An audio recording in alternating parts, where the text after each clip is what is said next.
Hello all, welcome back to Cloudy Craft. ഇതെൻ്റെ രണ്ടാമത്തെ long video ആണ്. നമ്മൾ ഇന്ന് ചെയ്യാൻ പോകുന്നത് ബാക്ക് ടു സ്കൂൾ പ്രിപ്പറേഷൻ.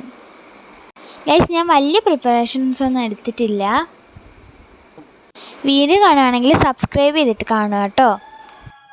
ഞാൻ എൻ്റെ കൂട്ടുകാരിക്ക് കൊടുക്കാനായിട്ടൊരു ഗിഫ്റ്റ് ഉണ്ടാക്കിയിട്ടുണ്ടായിരുന്നു. അത് നിങ്ങളെയും കൂടെ കാണിക്കാമെന്ന് വിചാരിച്ചേ. ഇനി നമുക്ക് വിഷയത്തിലോട്ട് വരാം.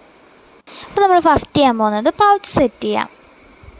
എൻ്റെ ഈ പൗച്ച് നിങ്ങൾക്ക് കണ്ട് നല്ല പരിചയം കാണും, കാരണം ഞാനിത് ഓൾറെഡി വീഡിയോ ഇട്ടിട്ടുണ്ടായിരുന്നു.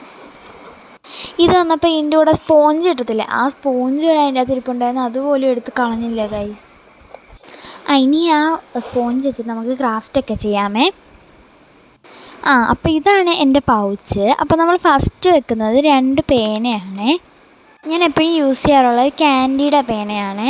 പിന്നെ നമ്മൾ ഒരു പിങ്ക് കളറിലെ ഹൈലൈറ്റർ മേടിച്ചിട്ടുണ്ട്. ആ ഹൈലൈറ്ററും ഞാനാണെങ്കിൽ നേരത്തെ വീഡിയോ പോസ്റ്റ് ചെയ്തിട്ടുള്ളതായിരുന്നു. പിന്നെ അടുത്തതായിട്ടൊരു ഷാർപ്നറും പിന്നെ ഒരു പെൻസിലും പിന്നെ ഒരു റബ്ബറുമാണ്. ഗൈസ്, ഈ സ്റ്റാൻഡ് ഞാൻ ഉണ്ടാക്കിയതായിരുന്നു. എങ്ങനെയുണ്ട് ഗൈസ്? കുളമായെന്നറിയാം, എന്നാലും കുഴപ്പമില്ല. അപ്പോൾ നമുക്ക് പൗച്ച് സെറ്റ് ചെയ്യാം. നിങ്ങൾ ആ വീഡിയോ കാണാത്തവരാണെങ്കിൽ ഞാൻ നിങ്ങൾക്ക് വേണ്ടി പറഞ്ഞുതരാം. ഗൈസ്, ഇത് അടിപൊളി സാധനമാണ് ഗൈസ്. നല്ല സ്പേസ് ഉണ്ട് ഗൈസ് അതിൻ്റെ അകത്ത്. ഇത്രയൊക്കെ ഉള്ളൂ. ഇതിൻ്റെ റേറ്റ് വരുന്നത് 192 ഗൈസ്. നല്ല ക്വാളിറ്റി ഉള്ള പ്രൊഡക്റ്റാണ്.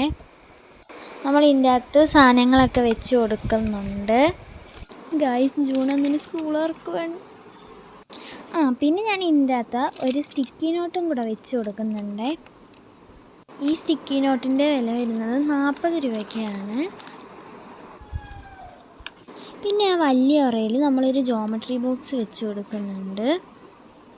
നമ്മുടെ പൗച്ച് റെഡി ആയിട്ടുണ്ട്. ഇനി ബാഗ് പാക്ക് ചെയ്യാം. ബാഗ് പാക്ക് ചെയ്യാൻ വലുതായിട്ടൊന്നും ഇല്ല, നമുക്ക് ബാഗ് പാക്ക് ചെയ്യാം. ഗൈസ്, ഈ ബാഗ് എൻ്റെ ഡെസ്കിൽ പോലും കൊള്ളുന്നില്ലായിരുന്നു. പിന്നെ നമ്മൾ ആ സ്ഥലം മാറ്റി നമ്മൾ താഴോട്ട് എടുത്ത് വെച്ചു ഗൈസ്. ഈ ബാഗ് ഞാൻ അൺബോക്സ് ചെയ്യുന്ന വീഡിയോ നമ്മൾ ചാനലിൽ തന്നെ പോസ്റ്റ് ചെയ്തിട്ടുണ്ട്. കാണാത്തവരുണ്ടെങ്കിൽ കണ്ടു നോക്കാം കേട്ടോ.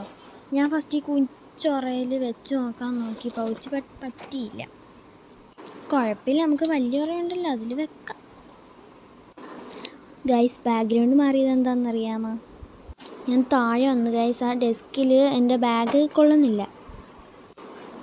ഇങ്ങനെ നമ്മുടെ ഇനി അടുത്ത് ഞാൻ ബുക്ക് ബൈൻഡ് ചെയ്തിട്ടുണ്ടായിരുന്നു. ആ ബുക്കിൻ്റെ ബൈൻഡില്ലേ, ആ ബൈൻഡ് ട്രാൻസ്പെറൻ്റ് ആണ് കേട്ടോ. അത് ഞാൻ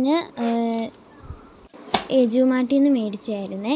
പിന്നെ അത് തികയാത്തതുകൊണ്ട് കുറച്ചൊക്കെ വേറെ പേപ്പർ ഇട്ടിട്ടാണ് ഞാൻ പൊതിഞ്ഞേക്കുന്നത്. അങ്ങനെ നമ്മൾ കുറച്ച് ബുക്സ് എടുത്ത് അതിൻ്റെ അകത്ത് വെക്കുന്നുണ്ട്. നമുക്ക് ടൈം ടേബിൾ കിട്ടിയിട്ടില്ല. ടൈം ടേബിൾ കിട്ടുമ്പോൾ അതിൻ്റെ അനുസരിച്ചുള്ള ബുക്ക് എടുത്ത് വെക്കാമെന്ന് വിചാരിച്ച്. നമ്മുടെ ബാഗിൻ്റെ അകത്ത് തന്നെ ഒരു റോയിൽ കുറേ കമ്പാർട്ട്മെൻറ്റ് വരുന്നുള്ളതുകൊണ്ട് നമുക്ക് ഒരിടത്ത് ടെക്സ്റ്റും ഒരിടത്ത് നോട്ട്ബുക്കും ആയിട്ടൊക്കെ വെക്കാൻ പറ്റും. പിന്നെ നമ്മളൊരു പോക്കറ്റ് ടൈം ടേബിൾ ഉണ്ടാക്കിയിട്ടുണ്ടായിരുന്നല്ലോ, അത് ഞാൻ ചാനലിൽ പോസ്റ്റ് ചെയ്തിട്ടുണ്ട്. അതിൻ്റെ അകത്ത് നമ്മൾ ടൈം ടേബിൾ എഴുതി വെക്കുന്നുണ്ട്. പിന്നെ നമുക്ക് എമർജൻസി കിറ്റാണ് ഉണ്ടാക്കാനുള്ളത്. അത് ഞാൻ ഈ ഒരു പൗച്ച് നേരത്തെ ഉണ്ടാക്കിയിട്ടുണ്ട്, ഞാൻ ചാനലിൽ പോസ്റ്റ് ചെയ്തിട്ടുണ്ടായിരുന്നു. ഇതിൻ്റെ അകത്ത് കുറച്ച് ക്ലിപ്സും അങ്ങനെ കുറച്ച് സാധനമൊക്കെ ഇട്ടിട്ടുണ്ട്. അടുത്തതായിട്ട് നമുക്ക് കോയിൻ പൗച്ചാണ്. കോയിൻ പൗച്ച് എന്നൊക്കെ പറഞ്ഞാൽ ഏതേലും ഒരു പൗച്ച് എടുക്കാം. നിങ്ങൾ അതിൻ്റെ അകത്ത് കുറച്ച് കോയിൻസ് ഇട്ട് കൊടുത്താൽ മതി. അതിനാണ് കോയിൻ പൗച്ച് എന്നൊക്കെ പറയുന്നത്. ഞാൻ കുറച്ച് കോയിൻസ് ഇട്ട് കൊടുത്തിട്ടുണ്ട്. ഇത് ലോക്കൽ ഷോപ്പിലൊക്കെ മേടിക്കാൻ വേണ്ടി കിട്ടുമേ. നമ്മുടെ കോയിൻ പൗച്ച് റെഡി ആയിട്ടുണ്ട്. അടുത്തത് നമ്മുടെ വാട്ടർ ബോട്ടിലാണ്. വാട്ടർ ബോട്ടിൽ ഇപ്പോഴൊന്നും വെക്കേണ്ട ആവശ്യമില്ല, ഞാൻ എന്തെങ്കിലും കാണിച്ചെന്നേ ഉള്ളൂ. അങ്ങനെ നമ്മുടെ ബാക്ക് ടു സ്കൂൾ പ്രിപ്പറേഷൻ കഴിഞ്ഞിട്ടുണ്ടേ. Thanks for watching. It's me Aaradhya. By.